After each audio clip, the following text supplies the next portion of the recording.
ডাবগ্রাম ফুলবাড়িতে উচ্ছেদ স্থগিত, ব্যবসায়ীদের পাশে বিধায়িকা শিখা চ্যাটার্জি। ছট পুজোর আগে ডাবগ্রাম ফুলবাড়ির ব্যবসায়ীদের ওপর রেল দপ্তরের উচ্ছেদ নোটিশ পাওয়ার পর এডিআরএম অফিসের সামনে ধর্নায় বসেছিলেন প্রায় 25 জন ব্যবসায়ী।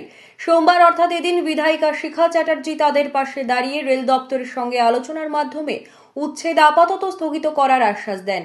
তিনি জানান, ভবিষ্যতে কোনো উন্নয়ন কাজের আগে পুনর্বাসন নিশ্চিত করতে হবে এবং ব্যবসায়ীদের পুনর্বাসনের প্রতিশ্রুতি রেল দপ্তর দিয়েছে। শিখা চ্যাটার্জি আন্দোলনকারীদের অভিনন্দন জানান এবং ছটব্রতীদের নতুন শাড়ি উপহার দেন। দেখুন, আমি জানি রেল সারা ভারতবর্ষব্যাপী যেভাবে উন্নয়ন করছে, যেটা মানে আমরা বিগত দিনে দেখিনি। রেলের যে উন্নয়ন, বিশাল উন্নয়ন, আমরা সত্যি গর্বিত রেল নিয়ে। তবে এইখানে মেনলি এই কয়েকটা ঘর যারা বসে আছে, এই 30টা ঘর মতো 40টা ঘর মতো বসে আছে, এরা প্রচন্ড নিধি। ওই চায়ের দোকান, কারণ কিছুর দোকান এই করে এরা খাচ্ছে।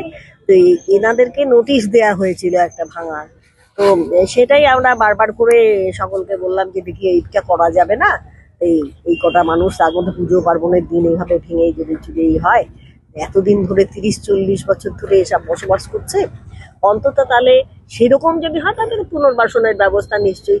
আমি মনে করি আগামী দিন যদি এখানে উন্নয়নের কাজ হয়, পুনর্বাসনের ব্যবস্থা নিশ্চয়ই রেল দপ্তর করবে, এটা আমি একদম শিওর।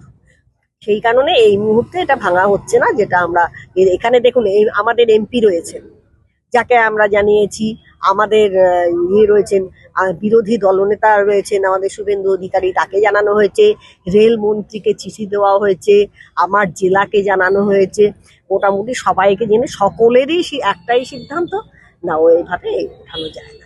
না না, আমি সেটা বলতে পারবো না। রেল দপ্তরের উন্নয়ন হয়তো কোনো রকম কিছু হয়, ওনারা চিন্তা করছিলেন এখানে কোনো কাজ করবেন বা কিছু করবেন, সেটা চিন্তা করছিলেন হয়তো।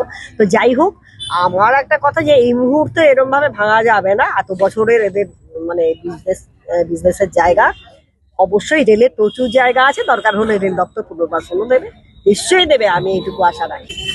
না, রেল অবশ্যই আমরা খবর পেয়ে গেছি, আমাদের জানিয়ে দেওয়া হয়েছে যে এটা এখন আর করা হচ্ছে না, ভাঙাও হচ্ছে না।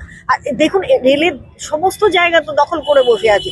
শুধু আপনারা এইটুকু জায়গা দেখছেন, শুধু এই জায়গা নয়, এছাড়া প্রচুর জায়গা আপনাদের যদি দেখিয়ে দিতে পারি, সেখানে অবৈধভাবে বসে রয়েছে প্রচুর। রেল দপ্তর চেষ্টা করেও তাদেরকে উচ্ছেদ করতে পারছে না।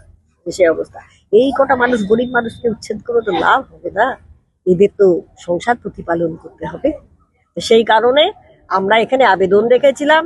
আমার এমপি রয়েছেন যেখানে, আমাদের জেলা রয়েছেন যেখানে, এবং আমাদের শুভেন্দু অধিকারী এলওপি রয়েছেন যেখানে, তাদের মাধ্যমে আমরা মন্ত্রীকেও জানিয়েছি, রেলমন্ত্রীকেও জানিয়েছি, তারা সবাই আশ্বাসন নিয়েছেন। এটা এখন অবশ্যই এটা আমাদের কাছে খুশির খবর। না দেখুন, দরিদ্র মানুষ, অন্য কিছু না। আজকে যদি এদের বড় বড় প্যালেস থাকতো বা থাকতো, সে জায়গায় হয়তো আমার আসার দরকার ছিল না। আজকে যে মানুষগুলো এইটার উপরে নির্ভরশীল, তার পরিবার নির্ভরশীল, সেই মানুষগুলো যদি আজকে হয়ে যেত, ক্ষতি হতো, খুব খারাপ লাগতো আমাদের। খুব ভালো লাগলো, আমরা সত্যি খুব খুশি। দিদি আমাদের পাশে আছে, তার জন্য দিদিকে অশেষ অশেষ ধন্যবাদ এবং নমস্কার। খুব ভালো লাগছে, জীবনটা মানে নতুন করে পেলাম।